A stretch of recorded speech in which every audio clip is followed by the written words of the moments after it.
नमस्कार, देश विदेश की खबरों में आपका स्वागत है। मैं हूं आपके साथ आकांक्षा मिश्रा। बुलेटिन की शुरुआत करने से पहले नजर एक बार डालेंगे हेडलाइंस के ऊपर। प्रधानमंत्री नरेंद्र मोदी बृहस्पतिवार को 18वें आसियान भारत सम्मेलन का वीडियो लिंक के जरिए संबोधन करेंगे। सीमा सुरक्षा और मिसाइल टेक्नोलॉजी के क्षेत्र में देश ने एक और बड़ी कामयाबी हासिल करी। मुख्यमंत्री योगी आदित्यनाथ ने बताया, उक्त मैच में पाकिस्तान की जीत का जश्न मनाने वालों पर देशद्रोह का मुकदमा दर्ज कर सकती है। सिंघू बॉर्डर पर बुधवार शाम को समय माहौल गर्म हो गया, जब हिंद मजदूर किसान समिति के बैनर तले बड़ी संख्या में लोग किसान आंदोलन स्थल की ओर आगे बढ़े। और रूस की प्रमुख खुफिया एजेंसी ने अब एक नई साइबर जासूसी अभियान के तहत अमेरिकी राष्ट्रपति जो बाइडेन को चुनौती। तो चलिए बुलेटिन की शुरुआत करते हैं, जहां पीएम मोदी आज आसियान भारत सम्मेलन को संबोधित करने वाले हैं। तो प्रधानमंत्री मोदी बृहस्पतिवार को 18वें आसियान भारत सम्मेलन का वीडियो लिंक के जरिए संबोधित करेंगे। हाँ जी, इस दौरान दोनों पक्षों के बीच सामरिक साझेदारी की समीक्षा होगी। साथ ही कोरोना के बाद आर्थिक सुधारों के चलते व्यापार और निवेश के क्षेत्रों में हुई प्रगति पर चर्चा होने वाली है। 18वें आसियान भारत शिखर सम्मेलन कोरोना महामारी, अंतर्राष्ट्रीय विकास, व्यवसायों और अन्य मुद्दों पर केंद्रित होगा। इसके साथ ही सम्मेलन में रणनीतिक साझेदारी की स्थिति की समीक्षा, स्वास्थ्य, व्यापार, वाणिज्य, कनेक्टिविटी और शिक्षा व संस्कृति सहित प्रमुख क्षेत्रों में हुई प्रगति पर चर्चा होने वाली है। कोरोना महामारी के बाद आर्थिक सुधार सहित महत्वपूर्ण क्षेत्रीय और अंतर्राष्ट्रीय विकास पर भी मंथन होगा। पीएमओ ने कहा कि आसियान भारत शिखर सम्मेलन हर साल आयोजित होता है। इसके जरिए भारत व आसियान को उच्चतम स्तर पर जुड़ने का अवसर मिलता है। नवंबर 2020 में आसियान 70वें आसियान भारत शिखर सम्मेलन में पीएम मोदी ने शिरकत किया था। पीएमओ ने जानकारी दी कि आसियान भारत सामरिक साझेदारी, भौगोलिक, ऐतिहासिक और सभ्यागत संबंधों की एक मजबूत नींव पर खड़ी है। आसियान हमारी एक्ट ईस्ट नीति और भारत प्रशांत के हमारे व्यापक दृष्टिकोण के लिए महत्वपूर्ण है। 2022 में आसियान भारत संबंधों के 30 वर्षों को इंगित करेगा। विदेश मंत्री डॉक्टर एस जयशंकर ने अगस्त 2021 में आसियान भारत विदेश मंत्रियों की बैठक और ईएसएस विदेश मंत्रियों की बैठक में हिस्सा लिया था। तो भारत ने अपनी सैन्य शक्ति में इजाफा करते हुए बुधवार को सतह से सतह पर प्रहार करते हुए बैलिस्टिक मिसाइल अग्नि 5 मिसाइल का सफलतापूर्वक प्रक्षेप किया, जो अत्यंत सटीकता के साथ 5000 किलोमीटर तक के लक्ष्य में निशाना साध सकती है। अधिकारियों ने बताया कि ओडिशा में एपीजे अब्दुल कलाम द्वीप से देर शाम करीब 7:50 में परीक्षण किया गया। रक्षा मंत्रालय ने कहा कि अग्नि 5 का सफल परीक्षण भारत की प्रामाणिक न्यूनतम प्रतिरोध वाली नीति के अनुरूप है, जो पहले उपयोग नहीं करके प्रतिबद्धता को रेखांकित करता है। रक्षा मंत्रालय की माने तो अग्नि 5 को डीआरडीओ और भारत डायनेमिक्स लिमिटेड द्वारा विकसित किया गया है। उसका वजन करीब 50,000 किलोग्राम है। मिसाइल 1.75 मीटर लंबी है, जिसका व्यास 2 मीटर है। यह 1500 किलोग्राम का वॉरहेड 3 चरणों वाले रॉकेट बूस्टर के शीर्ष पर रखा जाएगा, जो ठोस ईंधन द्वारा संचालित होगा। वैज्ञानिकों ने कहा कि भारतीय अंतर महाद्वीपीय बैलिस्टिक मिसाइल अपने सबसे तेज गति 8.16 किलोमीटर प्रति सेकंड की रफ्तार से चलने की गति को 24 गुना तेजी कर सकता है। यह एक रिंग लेजर गायरोस्कोप चढ़ती नेविगेशन प्रणाली से लैस है, जो उपग्रह मार्गदर्शन के लिए काम करता है। अग्नि 5 अंतिम महाद्वीपीय बैलिस्टिक मिसाइल परियोजना पर काम 1 दशक से अधिक समय पहले शुरू हुआ था, लेकिन परियोजना की जानकारी रखने वाले लोगों ने कहा कि यह मिसाइल का पहला यूजर ट्रायल है, जिसकी जद में चीन को सुदूर उत्तरी हिस्सा आ सकता है। तो T20 वर्ल्ड कप मैच के दौरान 24 अक्टूबर को हुए मैच में पाकिस्तान की जीत और भारत की हार पर खुशियां मनाने और पाकिस्तान समर्थित नारे लगाने के आरोप में यूपी पुलिस ने बड़ी कार्रवाई की है। पुलिस ने 5 जिलों में 7 लोगों को गिरफ्तार किया, 4 को हिरासत में लिया। सीएम योगी आदित्यनाथ ने बताया कि उक्त मैच में पाकिस्तान की जीत का जश्न मनाने वाले देशद्रोह का मुकदमा दर्ज कर कार्रवाई की जाएगी। भारत पाकिस्तान के बीच 24 अक्टूबर को T20 मैच हुआ था, जिसमें भारत को बुरी तरह से शिकस्त मिली थी। इसके बाद यूपी समेत देश के कई हिस्सों में कुछ लोगों ने पटाखे फोड़कर और नारे लगाकर पाक की जीत पर खुशियां मनाई थी। गिरफ्तार किए गए आरोपियों में से एक बदायूं का रहने वाला है। 24 अक्टूबर को उसने फेसबुक पर पाकिस्तान के समर्थन पर पोस्ट किया और पाकिस्तान के झंडे की फोटो लगाकर जश्न मनाया था। वहीं बरेली के 2 लोगों पर आरोप है कि उन्होंने पाकिस्तान के समर्थन में अपने व्हाट्सएप पर स्टेटस डाला और शिकायतकर्ता के साथ गाली गलौज भी की। सीतापुर में भी पाकिस्तान के समर्थन में व्हाट्सएप पर स्टेटस लगाने पर एक युवक के खिलाफ एफआईआर दर्ज कर उसे गिरफ्तार किया गया है।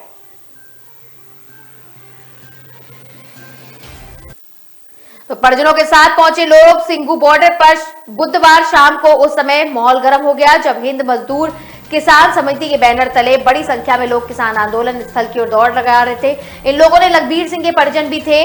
बेअदबी का आरोप लगाते हुए मौत के घाट जिनको उतारा गया। हालांकि दिल्ली पुलिस ने इन लोगों पर अलीपुर और फिर नरेला में रोक लिया। इस बीच अफवाह उड़ी कि सिंघू बॉर्डर पर किसानों पर लाठीचार्ज हुआ है।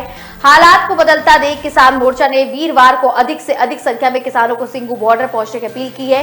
पुलिस स्थिति पर नजर बनाए हुए है। बताया गया है कि ये लोग बॉर्डर पर स्थिति गुरु तेग बहादुर स्मारक और जिस स्थान पर लखबीर सिंह की हत्या हुई थी वहां जाना चाहते थे।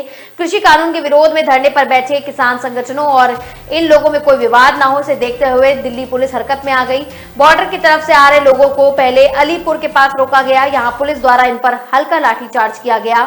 इससे अफवाह उड़ गई कि बॉर्डर पर किसानों पर पुलिस ने लाठीचार्ज कर दिया है। बाद में किसान संयुक्त मोर्चा ने स्पष्ट किया कि किसानों पर कोई लाठीचार्ज हुआ ही नहीं है।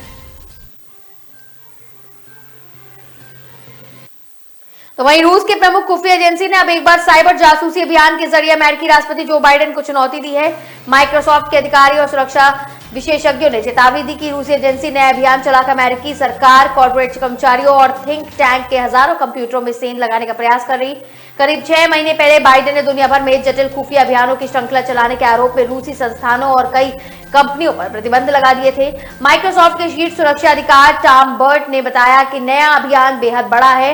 इसकी शुरुआत हो चुकी है। अमेरिकी सरकारी अधिकारियों ने इस अभियान की पुष्टि की है। उन्होंने कहा कि रूसी खुफिया एजेंसी एसवीआर की ओर से ये मुहिम क्लाउड डेटा हासिल करने के लिए शुरू की गई है। एसवीआर ने ही वर्ष 2016 के चुनाव में पहली बार डेमोक्रेटिक नेशनल कमेटी के नेटवर्क में सेंध लगाई। राष्ट्रपति कार्यालय व्हाइट हाउस में इस साल की शुरुआत में एसवीआर पर सोलवेंट सॉफ्टवेयर में सेंधमारी का आरोप लगाया गया है जिसका इस्तेमाल अमेरिका की सरकारी एजेंसियों व बड़ी कंपनियां करती हैं। आरोप है कि सॉफ्टवेयर में बदलाव के जरिए रूसी खुफिया एजेंसी ने 18,000 यूजर तक पहुंच बढ़ा ली थी। इससे नाराज बाइडेन ने अप्रैल में रूस के वित्तीय संस्थानों और प्रौद्योगिक कंपनियों पर प्रतिबंध भी लगा दिया था।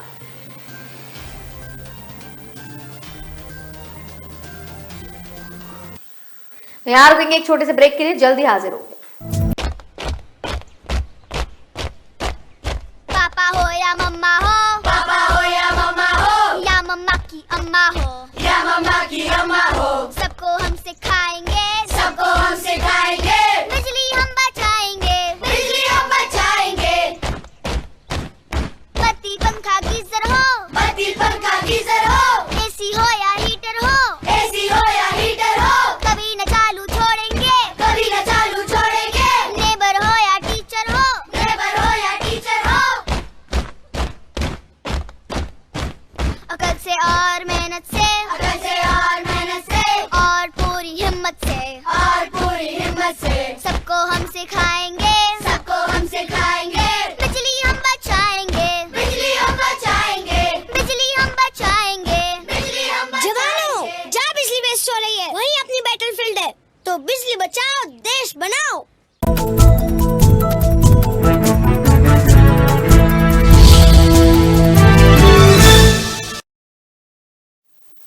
तो चलिए ब्रेक के बाद आपका फिर से स्वागत है। बता दें पंजाब कांग्रेस में जुबानी जंग। पंजाब में कांग्रेस प्रधान नवजोत सिंह सिद्धू और पूर्व सीएम कैप्टन अमरिंदर सिंह के बीच शीत युद्ध थमने का नाम नहीं ले रहा। सिद्धू ने बुधवार को अमरिंदर को चला हुआ कारतूस और पंजाब की राजनीति का जय चिन्ह बता दिया। सिद्धू ने कहा कैप्टन इन्फोर्समेंट डायरेक्टरेट द्वारा कंट्रोल बीजेपी के वफादार मुख्यमंत्री हैं जिन्होंने अपनी चमड़ी बचाने के लिए पंजाब के हितों को बेच दिया। अमरिंदर भी पीछे नहीं रहे। उन्होंने कहा कि सिद्धू को कुछ समझ तो है नहीं, मुंह में कुछ भी बकवास करते रहते हैं। और कैप्टन ने यह भी कहा पूरा दिन मुझ पर अटैक करने में टाइम बर्बाद मत करो। लगता है सिद्धू ने पंजाब कांग्रेस को पूरी तरह से बर्बाद करने का मन बना लिया है। अमरिंदर चंडीगढ़ में प्रेस कॉन्फ्रेंस कर रहे थे, तभी सिद्धू ने कैप्टन पर जुबानी हमला बोला। सिद्धू ने कहा पंजाब के 78 कांग्रेसी एमएलए कभी सोच भी नहीं सकते कि उन्हें क्या मिला। सिद्धू ने अमरिंदर को नकारात्मक ताकत करार देते हुए कहा कि उन्होंने पंजाब का विकास और न्याय रोक दिया है। सिद्धू ने कहा कि कैप्टन मेरे लिए दरवाजे बंद करना चाहते थे क्योंकि मैंने पंजाब के लोगों की आवाज उठाई, सत्ता के आगे सच कहा। सिद्धू ने अमरिंदर की खिल्ली भी उड़ाई है। उन्होंने कहा कि पिछली बार उन्होंने अपनी पार्टी बनाई थी तब वह जमानत तक जब्त करवा बैठे। उन्होंने सिर्फ 856 वोट मिले थे। पंजाब के लोग उनके हितों से समझौता करने के लिए कैप्टन को दोबारा सजा देने के लिए तैयार बैठे। तो पाकिस्तान में सरकार और प्रतिबंधित संगठित तहरीक और ए लेबाक पाकिस्तान के बीच टकराव बढ़ गया है। फ्रांस के एम्बेसडर को मुल्क से निकालने समेत 4 मांगों को लेकर टीएलपी ने इस्लामाबाद मार्च शुरू कर दिया है। इस दौरान हुई हिंसक झड़प में 4 पुलिसकर्मियों को मौत की घाट उतारा गया है। वहीं करीब 250 लोग घायल हुए। इमरान सरकार ने 3 शर्तें मान ली है, लेकिन वो फ्रांस के राजदूत को देश से निकालने के लिए तैयार नहीं है, जबकि टीएलपी की मुख्य मांग यही है। मार्च को रोकने के लिए सरकार के सड़क पर कंटेनर्स खड़े कर दिए गए हैं। कई जगह पर सड़क के किनारे बड़े बड़े गड्ढे खोद दिए गए ताकि टीएलपी की गाड़ियां वहां से नहीं निकल सके। हालांकि मार्च में शामिल ज्यादातर लोग पैदल हैं।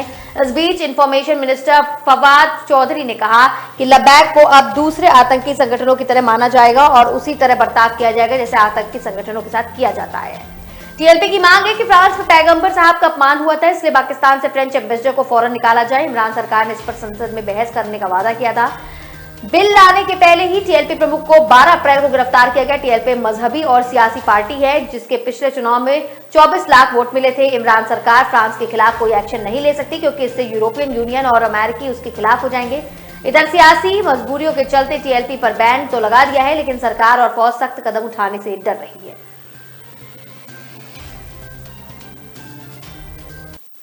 वहीं राष्ट्रपति रामनाथ कोविंद 28 से 30 अक्टूबर तक गुजरात के दौरे पर रहेंगे। इस दौरान वे प्रधानमंत्री आवास योजना के कुछ लाभार्थियों को उनके आवास की चाबियां देंगे और राम कथा वाचक मुरारी बापू से मिलेंगे। गांधीनगर में राष्ट्रपति के आगामी दौरे की जानकारी देते हुए गुजरात के शिक्षा मंत्री जीतू वाघानी ने बताया कि कोविंद बृहस्पतिवार दोपहर अहमदाबाद हवाई अड्डे पहुंचेंगे। राज्य सरकार के प्रवक्ता वाघानी ने बताया कि शाम में राष्ट्रपति कोविंद गांधीनगर में स्थित राजभवन में हाई टी पर गुजरात उच्च न्यायालय में न्यायाधीशों से मिलेंगे। उन्होंने बताया कि राष्ट्रपति अहमदाबाद से हवाई मार्ग से 29 अक्टूबर को भावनगर पहुंचेंगे और वहां से मुरारी बाबू के पैतृक गांव तलगढ़जिदी रवाना होंगे। वगानी ने कहा कि राष्ट्रपति कोविंद को भावनगर जिले के मोहैया कस्बे के पास स्थित मुरारी बाबू के आश्रम में चित्रकूट धाम जाने की योजना है। मंत्री ने बताया कि शाम को राष्ट्रपति कोविंद भावनगर शहर लौटेंगे, जहां प्रधानमंत्री आवास योजना के तहत आर्थिक रूप से कमजोर वर्ग के लिए बनाए गए 1078 मकानों की चाबियां उनके मालिकों को सार्वजनिक कार्यक्रम में हिस्सा लेने के दौरान देंगे। इसी कार्यक्रम स्थल पर राज्य सरकार के अधिकारी प्रधानमंत्री आवास योजना के तहत चल रही आवासीय परियोजनाओं पर राष्ट्रपति को प्रेजेंटेशन भी देने वाले हैं। वहीं चीन की कंपनी को अमेरिका की 60 दिन में बाहर देने के आदेश। दुनिया भर में चीन में किस हद तक जासूसों से घिरा है, इसका एक और उदाहरण अमेरिका में देखने को मिला। यहां अमेरिकी सुरक्षा नियमों के संचार के क्षेत्र में काम करने वाली चाइना टेलीकॉम कंपनी को 60 दिन में देश के बाजार से बाहर देने का आदेश दिया गया है। चीन टेलीकॉम कॉर्प ने संघीय संचार आयोग द्वारा दिए गए आदेश के तहत निर्धारित अवधि में अमेरिका से घरेलू, अंतर्जातीय और अंतर्राष्ट्रीय सेवाएं बंद करनी होंगी। दूरसंचार से जुड़े अमेरिकी नियामक ने देश भर में जासूसी का खतरा देखते हुए चाइना टेलीकॉम से के लाइसेंस रद्द किए हैं, जबकि चीन की इस कंपनी के पास आगामी 20 साल तक के लिए अमेरिका में टेलीकॉम सेवाएं देने का अधिकार था। सूत्रों की माने तो चीनी कंपनी को लेकर आशंकाएं जताई जा रही कि वह न सिर्फ गोपनीय सूचनाओं का इस्तेमाल करते हुए अमेरिकी संचार को बाधित कर सकती है, बल्कि अमेरिकी विरोधी जासूसी व अन्य नुकसानदेह गतिविधियों में लिप्त भी हो सकती है। इससे पहले ट्रंप प्रशासन ने भी चीनी कंपनियों के खिलाफ सख्त कार्रवाई की थी। इससे पहले भारत भी चीनी कंपनियों को ऐप प्रतिबंधित कर चुका है।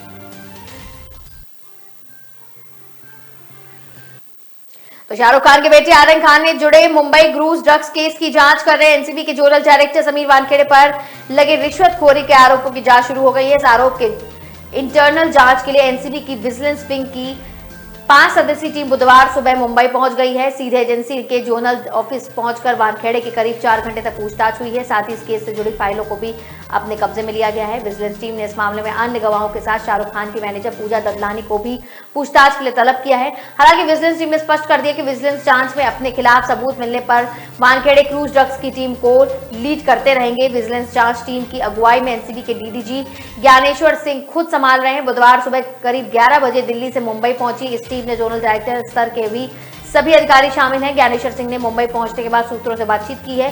सूत्रों ने कहा है कि यह एक स्पेशल इंक्वायरी है। केपी गोसावी और बॉडीगार्ड प्रभाकर सेल की तरफ से दिए गए एफिडेविट में लगाए गए रिश्वत के आरोपों की जांच के लिए यह टीम गठित की गई है। टीम ने जोनल ऑफिस के इस मामले में जुड़े कुछ कागजात जुटाए हैं और सबूतों को भी मिलाया गया है। तो यहां रुकेंगे एक और छोटे से ब्रेक के लिए, जल्दी लौटेंगे। न ऐश का न द्वेष का, यह दंगल है देश का। सुलगती समस्याओं के जुलसते सवालों का होगा दंगल देश का। प्रशासन के प्रश्नों को लेकर होगा दंगल देश का। शिक्षा, स्वास्थ्य, समाज, कानून और व्यवस्था के आज क्या है हालात। सोमवार से शुक्रवार रोज रात 8 बजे जलपा क्षत्रिय के साथ दंगल देश का।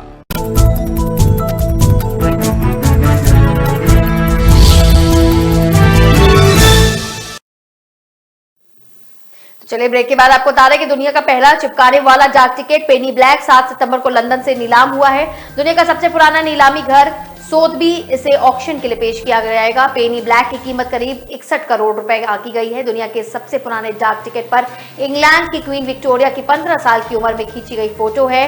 पेनी ब्लैक को बंद करके पेनी रेड जारी किया गया है। क्वीन एलेक्जेंड्रिया विक्टोरिया का जन्म 1819 को किंजिंगटन पैलेस में हुआ था। उनका अपना सेकेंड नेम विक्टोरिया या निक नेम ड्रिना सुन्ना था और उन्हें पसंद था।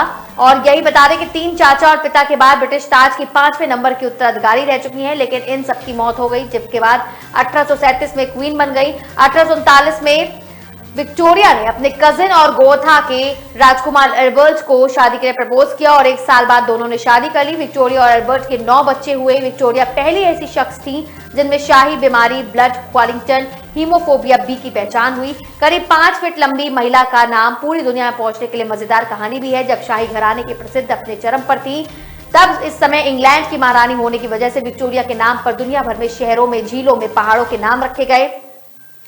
ब्रिटेन में उनके नाम पर 33 सड़कें हैं। वहीं भारत के भावनगर शहर में एक पार्क और न्यूजीलैंड में 2 माउंट विक्टोरिया के नाम पर हैं। तो इस तरीके से काफी फेमस थी क्वीन विक्टोरिया।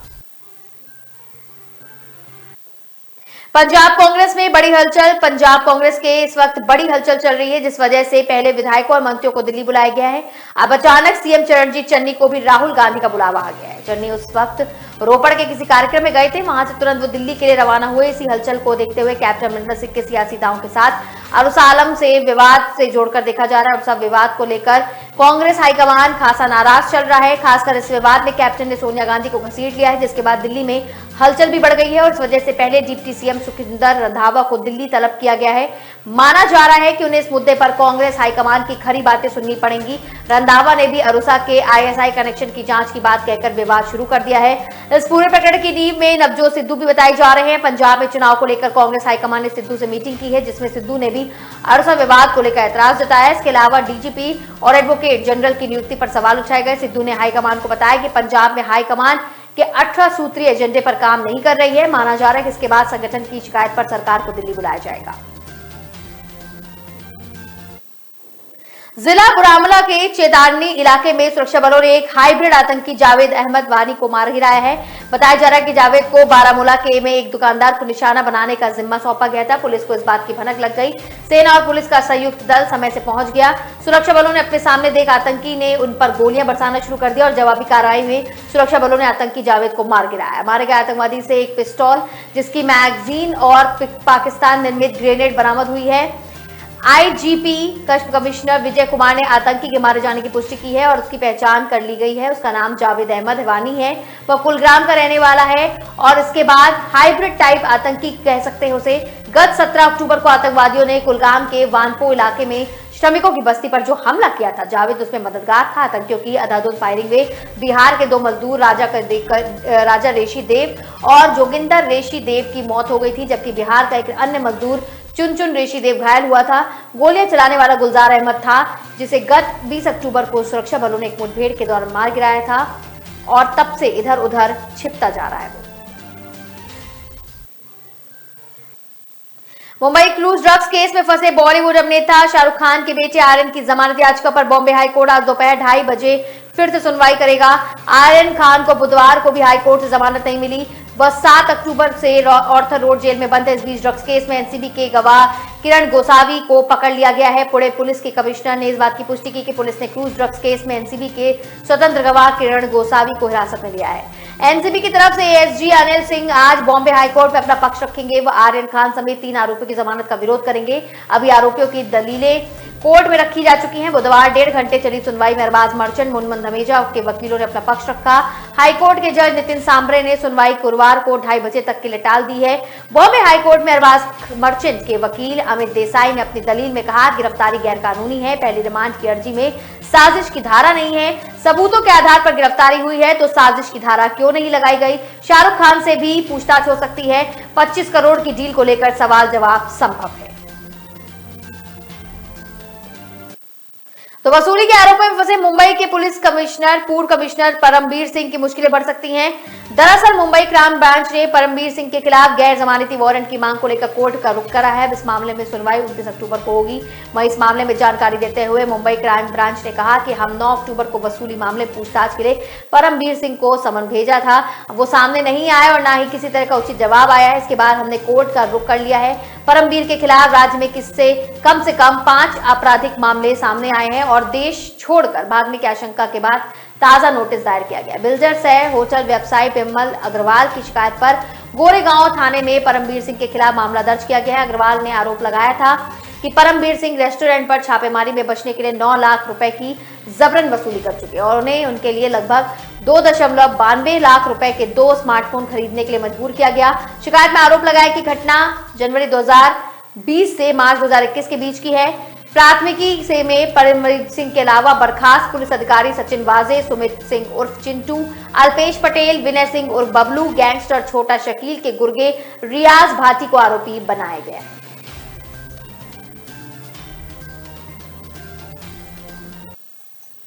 तो फिलहाल इस बुलेटिन में मेरे साथ सिर्फ इतना ही। तमाम खबरों के लिए आप देखते रहिए के न्यूज।